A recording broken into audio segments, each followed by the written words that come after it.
I'm Tracy Sabol. Tonight on EWTN News Nightly, crisis in Gaza. After a 2-week raid, Israeli forces leave Al-Shifa Hospital, but not before reducing much of the medical complex to rubble. The fight in Congress. U.S. lawmakers visit Jerusalem just before they return to Capitol Hill and resume the battle over funding for Ukraine and Israel. We have the latest. Spiritual support. How one priest is helping the families who lost loved ones in the Baltimore bridge collapse.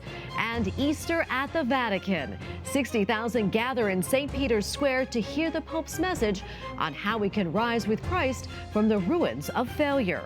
These stories and more tonight. From EWTN, the Global Catholic Network, this is EWTN News Nightly. Thank you for being with us on Easter Monday. Our top story tonight, U.S. and Israeli officials held virtual talks today. The discussions centered around the potential expansion of Israel's ground offensive into Rafah. The Biden administration has publicly opposed the move. More than 1 million Palestinians have fled to the southern Gaza city, and there are concerns about making the humanitarian situation even worse. It comes as Israeli troops leave the Al-Shifa hospital after a 2-week siege. Israeli Defense Forces said that it raided the hospital because Hamas had regrouped there. Returning Palestinians found the bodies of loved ones killed in the assault. The medical complex was left in ruins and completely out of service. The Israeli military also targeted part of Iran's embassy in Syria. Reports say the airstrike killed 7 people, including a senior Iranian military advisor. Iran's ambassador and Syria's foreign minister both condemned the attack. The strike appears to signal an escalation of the targeting of Iranian military officials in Syria. Tehran's ambassador vowed revenge for the airstrike, saying the response will be equal in magnitude and harshness. A group of Democrat House members are in Israel. Over their 4-day trip, the lawmakers will see the impact of the war and hear from Israeli citizens as well as government officials, including Prime Minister Benjamin Netanyahu. Capitol Hill correspondent Eric Rosales joins us with the latest. Eric? Good evening, Tracy. Congressman Brad Schneider of Illinois and 8 of his colleagues are in Israel. They're meeting with Prime Minister Benjamin Netanyahu and others on the impact of the war. Democratic leadership hopes that a similar trip next week by House Republicans will add urgency and force House Speaker Mike Johnson to bring to the floor an Israeli aid bill. If we are truly interested in helping our democratic allies in Ukraine and Israel, there needs to be humanitarian assistance associated with the package. That's what we have in the National Security Supplemental. That should be the priority of the Speaker. Senator Rick Scott recently returned from Israel. He says Israel should be allowed to destroy Hamas by any means necessary, but it's going to be a long fight. There's been prior weapons packages that has given Israel aid, but there's going to need to be more aid given to be able to destroy Hamas. And by the way, we've got to focus on destroying Hamas, and we also got to focus on what are we doing to get these hostages out. Lawmakers tell me it's believed Hamas is still holding more than 100 hostages, among them 6 to 8 Americans. Along with Israel aid, when lawmakers return from Easter break, House Speaker Mike Johnson is promising action on a foreign aid package for Ukraine. When we return after this work period, we'll be moving a product, but it's going to, I think, have some important innovations. The Repo Act, if we could use the seized assets of Russian oligarchs to allow the Ukrainians to fight them, that's just pure poetry. The Speaker has made very clear statements that when we get back, it's the next top agenda after having just passed all the bills that fund the federal government. I believe this is going to have overwhelming support in Congress, and we'll put a bill on the president's desk. Some members of the GOP are already saying enough is enough on Ukraine aid. Trash it. I don't. We've given Ukraine enough. I mean, they're making out like bandits.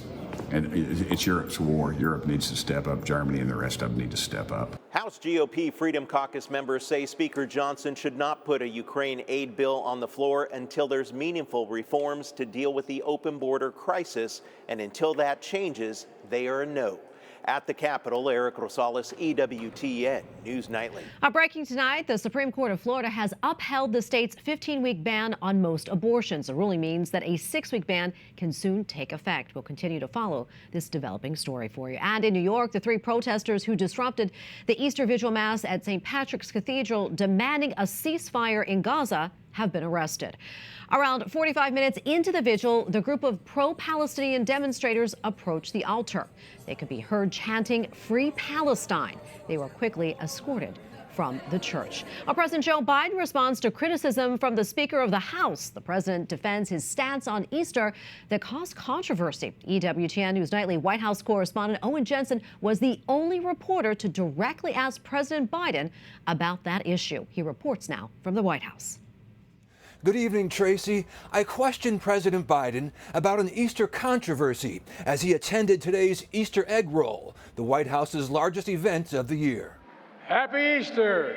President Joe Biden joined the First Lady to welcome tens of thousands of children to the White House to celebrate the annual Easter egg roll. Sir, what does Easter mean to you?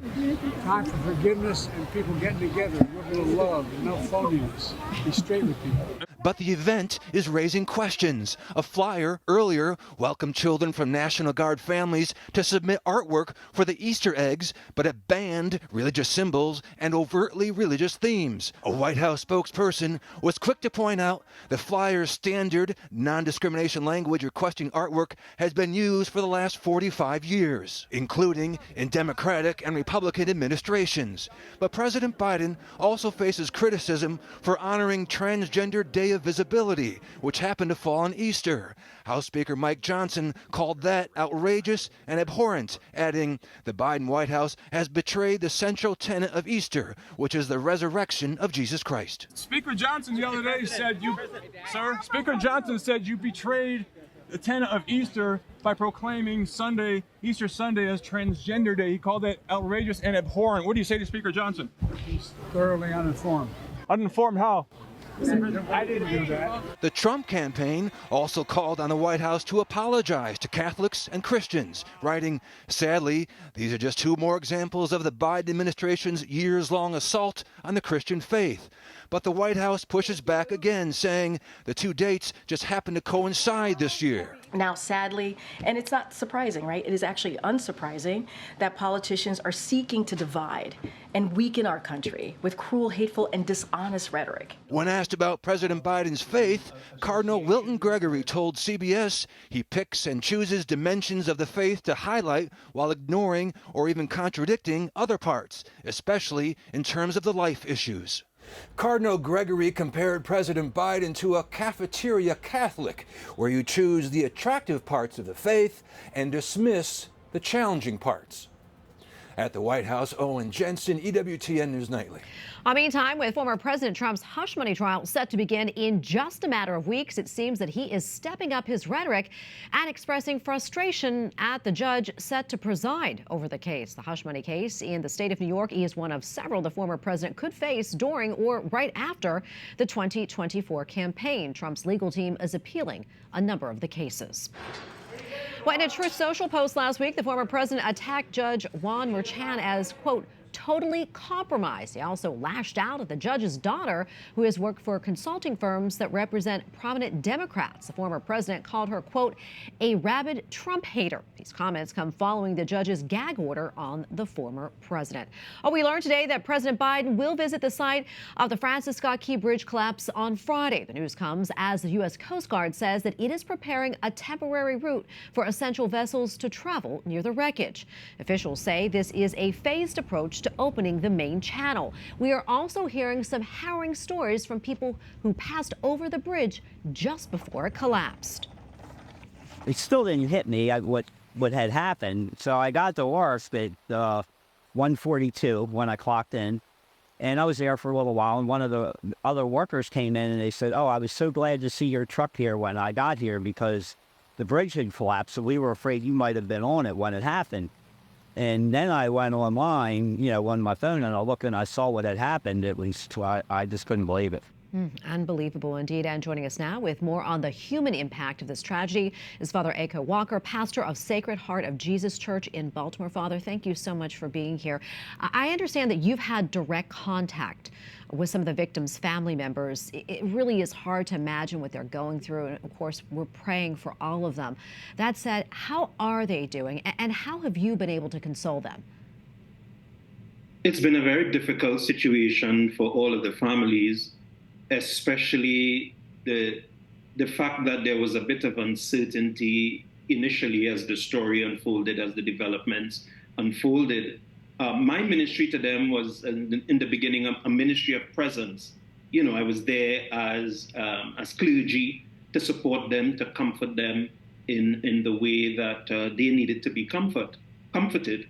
The other link that I tried to ensure took place was that all of this happened during Holy Week and leading up to Easter.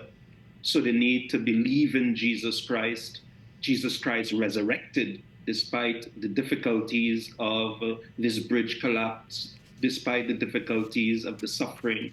It was important to speak to them about Jesus Christ. Yeah, and Father, can you talk about that a little bit more, how important our faith is, especially during unimaginable times like this? Well, we read in the Gospel on Sunday and even at the Vigil that those who went to the tomb tried to look for Jesus in an empty tomb. And we know that the resurrected Jesus is not in a place that symbolized death, but that Jesus is present in the minds and in the hearts of all of us. So if we have to look for Jesus, then we look for Jesus in the living. We look for Jesus in the light. We look for Jesus in the truth. And so death does not have the final say. Death and destruction does not have the final say over us. And we believe in the resurrection, and we hope and we continue to pray that God is with us and God is accompanying us in all of this. The other quick point I want to make is that we lost a physical bridge. And I think the challenge of Easter is that we become small bridges of mercy, of forgiveness, and of love to each other as we celebrate the risen Jesus Christ. Yeah, that's so important to remember and so beautifully said. Father, we're almost out of time, but I want to ask you this question about the family members that you talked to. What did they say about their loved ones that they lost? Anything that you can share with us about those souls? Certainly, that these were good men. These were men who provided for their families, both here in the United States and in their country of origin. They loved their families. They cared for them, so much so they were out at 1 a.m. in the morning trying to fix the bridge so that people like you and me and everybody could pass safely on the bridge. And they paid the ultimate price of their lives by being out there at that time. And again, the love. I keep saying the Latino community is a large community, but it is also small. It's small because there are a lot of connections and there are a lot of people who love them and care for them and so on. So we continue to pray for the families, that God will continue to shine his love and his care and concern on them through us who can support them at this very, very difficult time. Yes, and we continue to pray for them and everyone in Baltimore as well. Father, thank you so much. God bless you. You're most welcome. God bless you too. Happy Easter. Happy Easter. And we have a lot more still to come here on EWTN News Nightly, including cause for concern. We follow the recent outbreak of measles across the United States and what you need to know. And it may be April Fool's Day, but this is no joke. Hackers may have stolen the identities of millions of people. We have the details.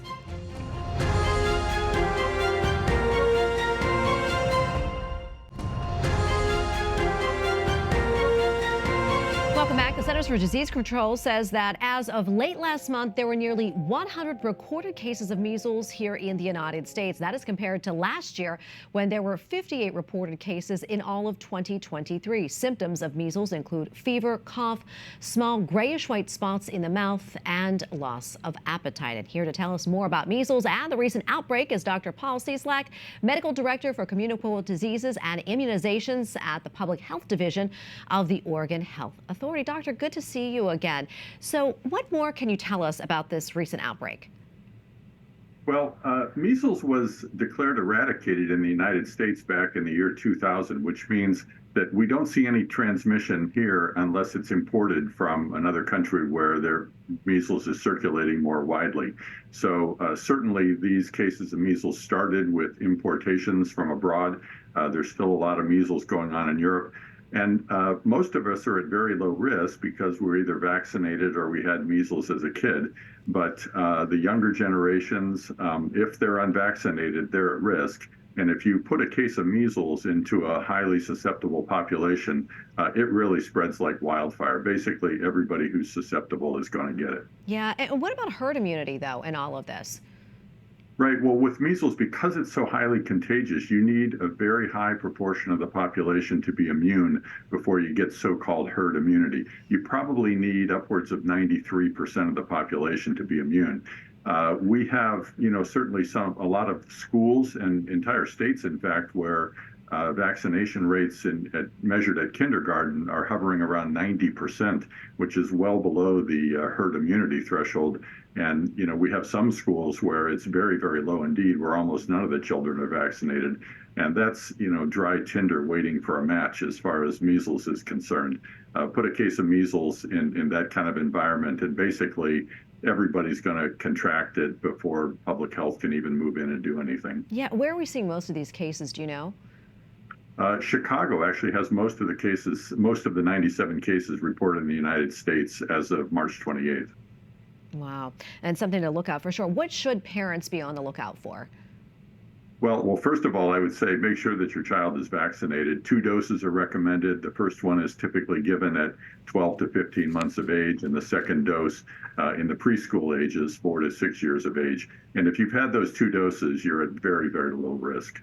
But the signs of measles are typically a fever, it can be high, 103 degrees, 102, 103, 104 degrees, followed by a rash, blotchy red rash that starts on the face and then spreads southward, if you will, to the rest of the body.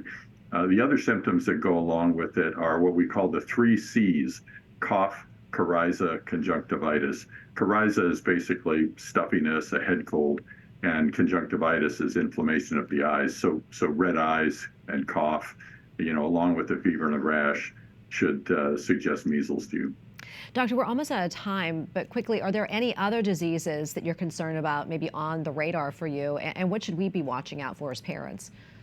Well, we're still in the middle of respiratory viral season, and so, the things that are most likely to make you sick right now are still COVID-19, influenza, and RSV, respiratory syncytial virus. They all seem to be going down at this point nationally, which is, nice to see, but they're still out there, and they're still putting people in hospital. All right. Well, Dr. Cieslak, thank you so much for coming on. We appreciate your insights. God bless. God bless. Bye-bye. Well, AT&T says that it is notifying millions of its customers about the theft of personal data. The telecommunications giant said information, including Social Security numbers, was found for more than 7 million current account holders and more than 65 million former account holders. The company says that it has reset the passcodes of current users and will be communicating with others whose personal information may have been compromised. Up next on EWTN News Nightly, a mass in Miami.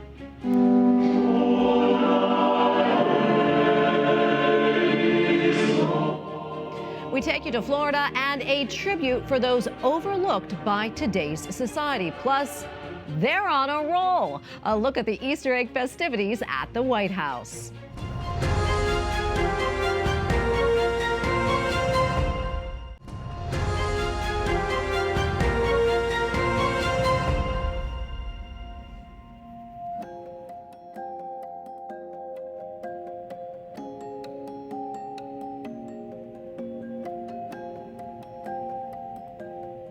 Well, the deaths of the poor, the imprisoned, the victims of war, the deaths of all who went unnoticed by society. Archbishop Salvatore Cordileone of San Francisco wanted to change that. The Archbishop commissioned a sacred choral composition by Frank LaRocca called Requiem for the Forgotten. Its purpose?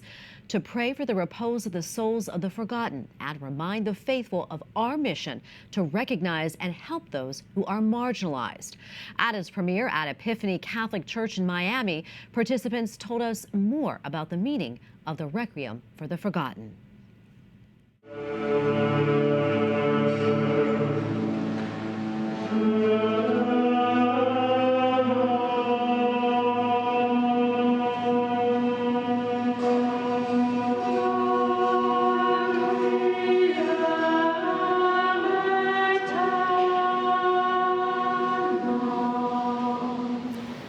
The original idea was a Requiem Mass for the homeless. In the Archdiocese of San Francisco a few years ago, we started celebrating a Mass in November when we especially pray for the dead, for people who had died homeless, being such a critical problem, especially in our own city. We've expanded it to include all of those who are forgotten. As the world started to have issues with, Ukraine and war and all the stuff going on around the world, they decided to expand this Mass to incorporate the wide variety of people who may not have people to pray for them as they die or in the various situations they're in.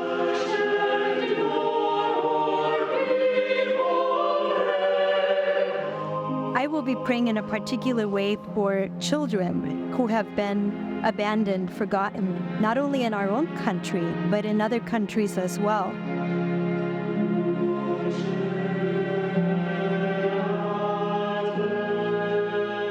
I'm attending the Requiem Mass to pray for all the souls that have been forgotten, especially the souls of drug addicts and people who've died in recovery without anybody to pray for them.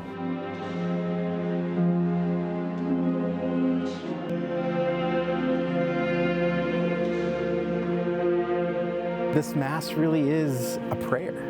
And I think that's what makes this very different compared to a lot of the requiems that you may go see in the symphony hall or in a concert stage, that this really is meant as a prayer to not only affect us that are in it, but for those souls who've even been lost that we're singing about in honor.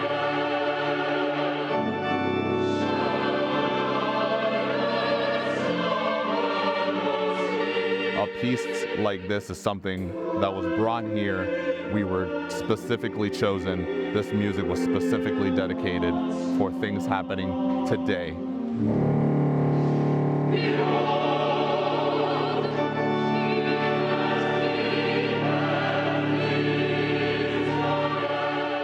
So I think that this kind of music is really a different kind of requiem, because it brings some kind of tension. So at the end, it's some kind of relief.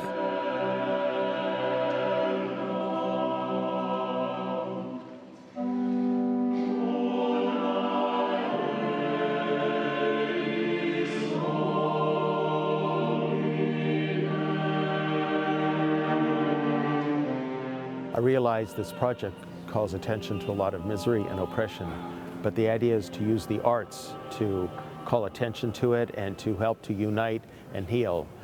Beauty has a way to heal unlike anything else.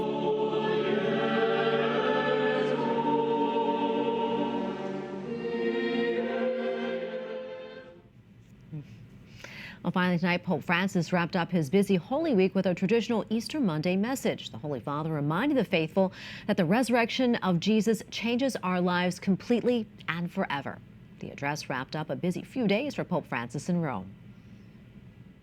The Paschal Triduum, commemorating the mystery of the passion, death, and resurrection of Jesus Christ, has now concluded, marking the end of an eventful period for Pope Francis. On Holy Thursday, the Pope presided over a Chrism Mass in St. Peter's Basilica in the presence of nearly 2,000 priests, bishops, and cardinals.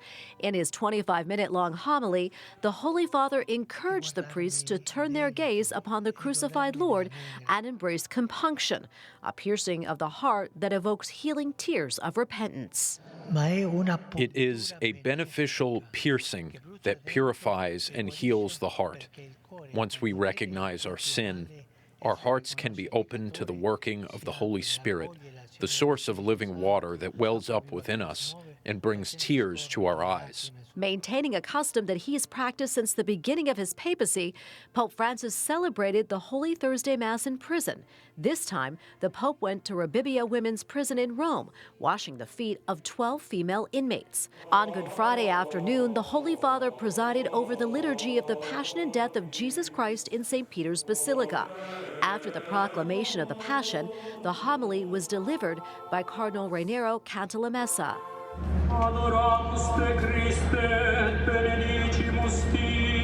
In order to conserve his health for the Easter Vigil and Sunday Mass, Pope Francis canceled his attendance at the Way of the Cross at the Colosseum in an apparent last-minute decision. Despite having written the spiritual meditations for the first time in his 11-year pontificate, the Pope followed the event from Casa Santa Marta.